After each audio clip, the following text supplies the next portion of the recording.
Hi guys, welcome back to part 2 of the video about the 5 joys and 5 fears of running an e-commerce store.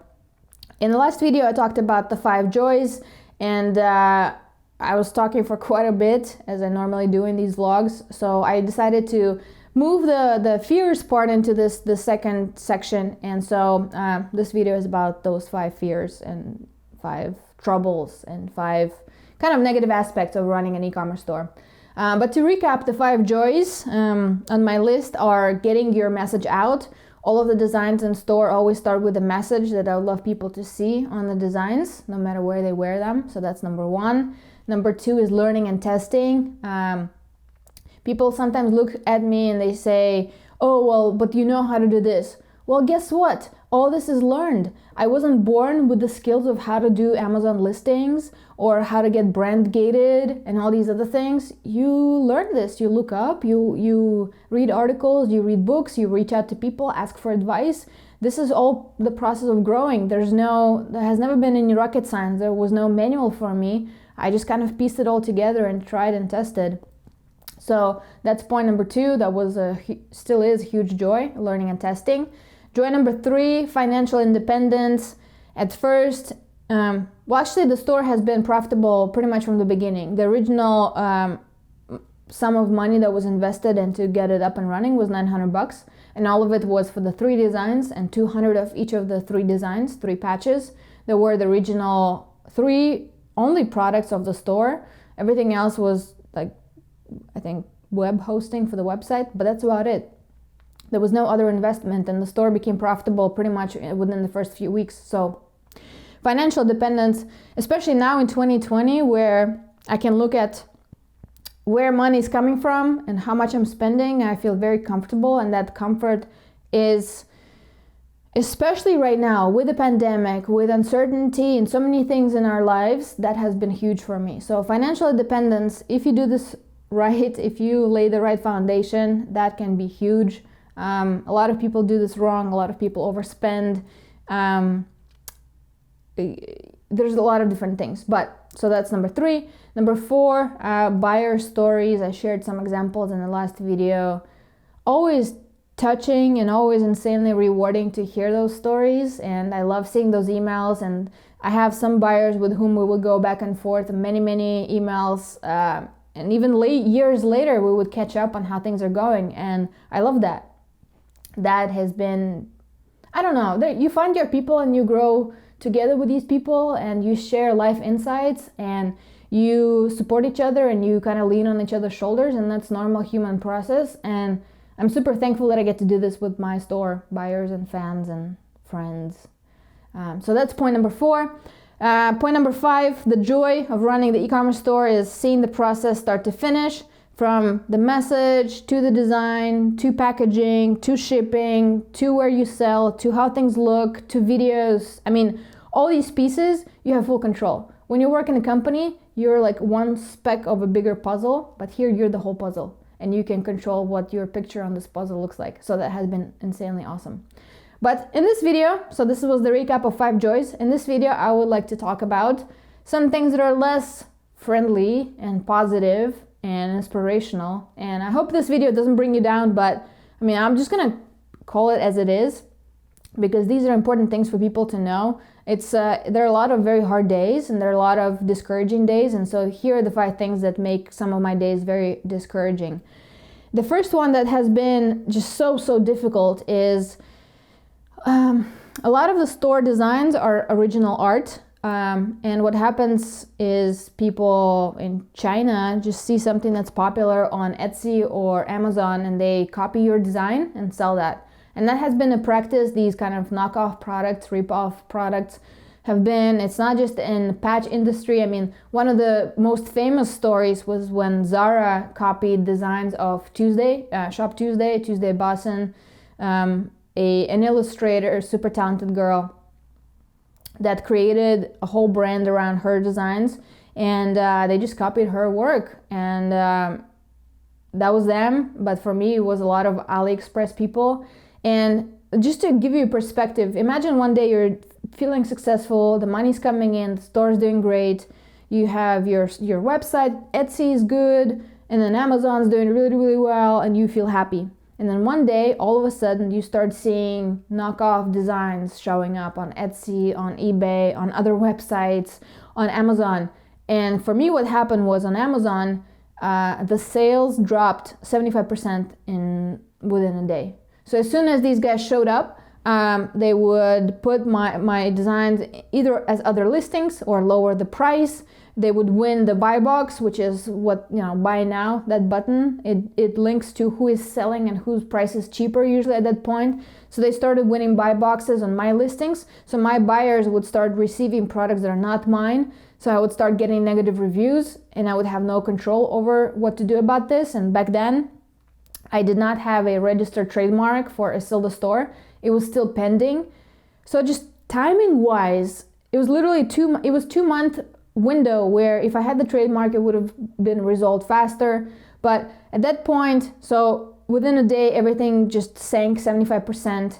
And now, almost 3 years later, Amazon never came back to the level it used to be, the numbers I used to see. And it was just so discouraging. And the issues with ripoff products are still happening. Every week I would report 8-10 listings, sellers. I would sometimes have to test buy and receive these shitty patches that come in. I'll show you some days how they look. Like, it's horrible. Like something that you've put a lot of effort into making, and then you get that and they think it's okay. But I mean, frankly, and there were many times when I would feel not just discouraged, but like there was a lot of self-pity around this. And at some point you realize that happens to pretty much everybody. Bigger brands get ripped off, artists get ripped off. It's not a fair world. It's not fair to expect this world to be fair. I mean, I just had to make an adjustment in my head about this. But one of my hardest times I've had with running the store was seeing and dealing with the ripoffs and all these legal issues and filing reports of violation and trying to get people and listings taken down from these services. That has been just super stressful. And that has been one of the reasons why the store got quiet for quite a long time. The second one that was pretty recent. I think this was last year, but it was Americans with Disabilities Act compliance. And it may sound like everyone should have that. So people with disabilities, it could be different things. It could be eyesight, it could be color blindness, it could be difficulty reading certain things. There's a whole chunk of different disabilities. And I'm totally supportive of making sure that my store is optimized and gives the ability to someone with disabilities to browse and shop and provides a very similar level of experience as someone without disabilities would have. But what ended up happening is a couple lawyers found people who were willing to kind of back up and say, yeah, I have disabilities, and let's just go after these store owners. So a bunch of store owners would start getting legal letters and saying, well, your website is not on par with compliance. Here is the case with Domino's Pizza where someone with disability won millions of dollars in a lawsuit. So you want to go to court? It'll cost you this much. You want to deal with us kind of like, under the table, you pay us $5,000, $10,000. It really depends on the level of the store, and they would reach out with these. And normally it would be the law group or the lawyer who would send these letters, and you don't know if you'll get it and how to deal with it. And I know quite a few people who had to pay these fees. I know a couple of people who went to court, and a lot more money was spent for essentially no reason. I had to figure out how to get my site compliant as fast as possible. I mean, you never 100% safe, but just like that whole system of somebody making money off of an issue of people with disabilities and doing that, like using store owners in this process just did not seem fair. It just builds a lot of fear into running your own store, and it makes you question, do I really want to be part of this? Do I want to lose everything because of that? So not fun. Definitely like one of the fears is just like all these different acts and all these policies that can essentially give a reason for somebody to try to take you down and potentially do take you down just because this is not a giant business. So these things are possible. So that's kind of fear and issue and trouble number 2. Trouble number 3 is taxes. There are people who can help with this, but also this can be pretty challenging, and it's not challenging to pay taxes. That's the easy part. You prepare your reports and all that goes out, but just managing financial statements and coding transactions and making sure things are in the right place and making sure your sales tax is paid and making sure companies are registered in different places. And with Amazon, there used to be Nexus. So you ship things to Amazon and Amazon fulfills it for you, and you as buyer would get it as Amazon Prime. But Amazon decides which warehouse your, let's say, patches go to. And my one shipment to one warehouse would be split between 10 different warehouses. And what that means for Amazon is now me as a seller now have to pay taxes in 10 different states because the warehouses are in 10 different states. And so essentially that gives me Nexus, which means I have inventory present in that state, so I should pay sales tax in that state, which is crazy because I'm not in control of where these warehouses are. Amazon is. And so thankfully that got resolved, and now Amazon is handling all these things for sellers on their end. But again, all these things add up to uncertainty and fears and not feeling like you're properly informed all the time, and all these different cases in the legal system, all these things add up. I was reading about the tax code back in the days. It was, 11 pages when it started, the US tax code. Now it's over 2,000 pages. How can anybody make sense of that? That's so difficult. And I understand there's a whole business of finding loopholes and all that, and exploiting the open fields. I don't know. But anyway, so dealing with taxes and dealing with all these issues has been super, super stressful. Point number 4 is inventory planning. So when you order something, and this is just laws of scale. If you order a lot of something, the price becomes cheaper. So if I'm ordering, let's say, if I'm ordering 1,000 of free soul patches, it's one price. If I'm ordering 10,000 of them, it's another thing. Then there were sanctions with China. Now these are, they used to be made in China, but now the factories in Thailand. So my supplier shifted their, most of their operations, and we're now in Thailand. For me, nothing changed. I'm still getting great products, so all that is good, except I don't have to pay for the tariffs, the add-on tariffs. We shall see if those go away. And I don't know, these trade wars also don't add much joy and certainty to the being an entrepreneur and to the selling process. So inventory planning, what happened is, especially with Amazon, so if you combine issue number 1, rip-off and counterfeit products, with issue number 4, inventory planning, you get the problem that I'm having is I'm understocked on some things and overstocked on others, because I used to sell, let's say, 700 of one patch a month, and now I'm selling 50. And now I have all this inventory, and that should have lasted me 6 months, but now it's gonna last me, 2-3 years.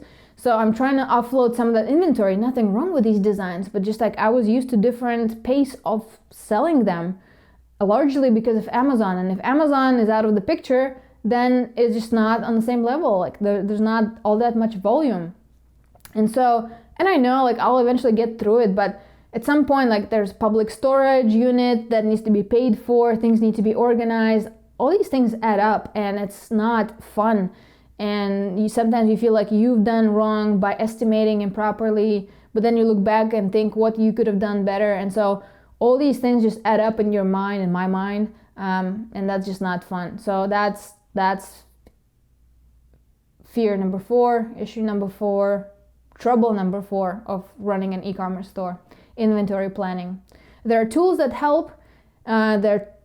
People say you should have up to 2 months to 6 months of inventory. I understand, but when I had that, there were selling channels that were selling pretty quickly, and then there were none. Not that there were none, but there were a lot less sales happening. So these were kind of the issues that bundled up. And so let's move to the final 5th point on this list of 5 fears and issues of running an e-commerce store. And this one is overwork and mental challenges. And one of the things that I I don't have any like pets at home, so I don't really know what it's like to have somebody, to take your dog for a walk every day. But when it comes to store management, essentially there are very few days off if you do everything yourself. If you package order yourself, if you do social media, if you do customer support, if you do inventory planning, production, photography, all these things, it's a lot of work. And when you feel like you cannot take a day off, that is sometimes very hard to deal with. And when you don't do it and you feel like I just don't have an energy, maybe I'll do it tomorrow morning, then you feel like you failed, and that adds up. And for me, I just kept going and going, and the store was not the only thing. There were other projects that needed attention, and there were just so many things happening at once that I just could not juggle all of it. And so there was overwork, and at one point in my life, I had to write in the journal, what will happen if I stop? If I stop all these things, the sales will go, and I literally have this list in my journal. I can probably walk you through this at some other time, but I just listed everything that can happen and how horrible will it be.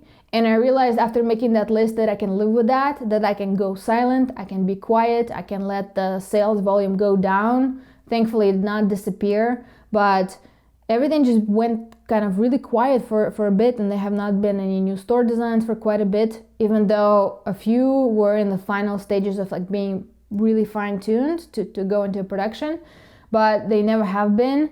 But yeah, overwork is definitely one of those things. And I learned that it's okay to take a break. It's not going, if this is not, well, for me, this was not the first kind of source of income at that point, but if you can take a break, you should take a break. Because, and I learned this especially in the last couple of years, your body is a machine. If it's not functioning properly, it's very hard for you to be doing things out in the outside world. So first and foremost, you need to take care of yourself. If that is not happening on a physical level, on a mental level, everything else becomes insanely difficult. So what I had to do is to take a step back, learn about stress, learn about exercise, about nutrition, about meditation, about pausing, about priorities, about how much I can fit in my days, about how to rebalance my life. All these things I had to learn in the last 2 years to get to this happy level of where I am now. And I still, every day, I choose my personal happiness and my like fulfillment, my energy level as the top priority, because if I don't have that, I can't deliver, I can't inspire, I can't teach, I can't produce. All these things really do add up. So that is the last kind of trouble, but I did learn that it's okay to pause and stop, offload work to other people, build a team, find freelancers. All these resources are available more and more these days. A lot of people were looking for work, a lot of smart people, a lot of people can get educated online with some simple free tools. None of it is rocket science. So pretty much anybody can learn. I believe that if you believe you can learn, you can learn. So that has been huge. So that's it for today. I'm actually happy this ends on a pretty positive note, but let me just run you through the 5 fears and troubles list again. So first one was ripoff and legal issues. Second one was ADA compliance, Americans with Disabilities Act, and the situation of lawyers exploiting cases, public cases that were won, and then applying that to a whole bunch of smaller stores, trying to get money out of them where they should have just been left alone.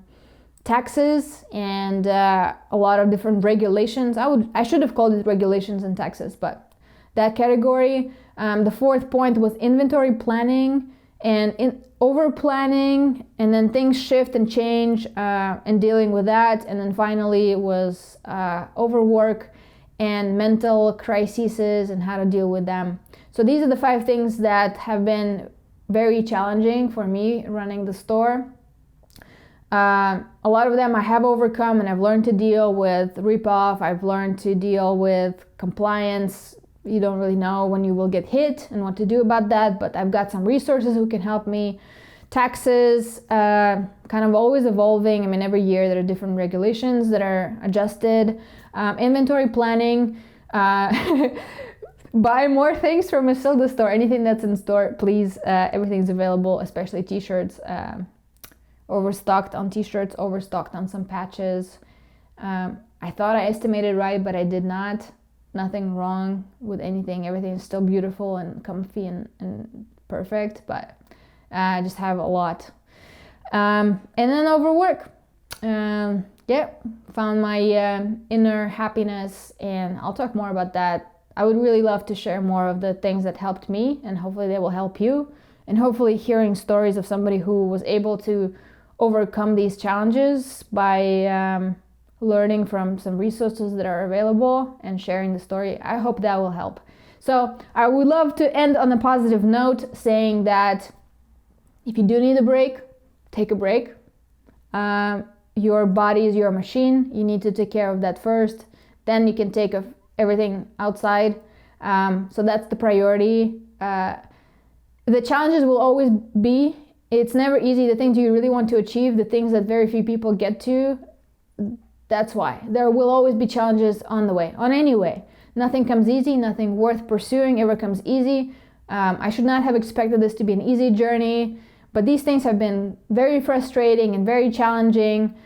Still dealing with a lot of these every day, but getting more and more accustomed to figuring these things out, and really getting my happiness levels to a higher and higher level, to be able to look at these things and from a grounded place be able to deal with them. Not out of fear, not out of emotions, not out of anxiety, but really from a happy, grounded, balanced place.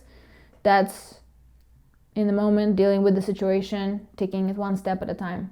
So that's my wish for you. Take it one step at a time. The entrepreneurial journey is insanely rewarded. Watch part 1 of this video, which talks about 5 joys of running an e-commerce store. And these were the 5 fears. If this sounds interesting, let me know your questions, post them in the comments, or send an email to hello@isildastore.com, and I can easily make another vlog with just answering your questions. So I'd love to hear from you. Hopefully you're enjoying these stories, and hopefully they're giving some light to some things that were not known to you before. Thank you so much. I will see you in the next vlog, and until then, take care.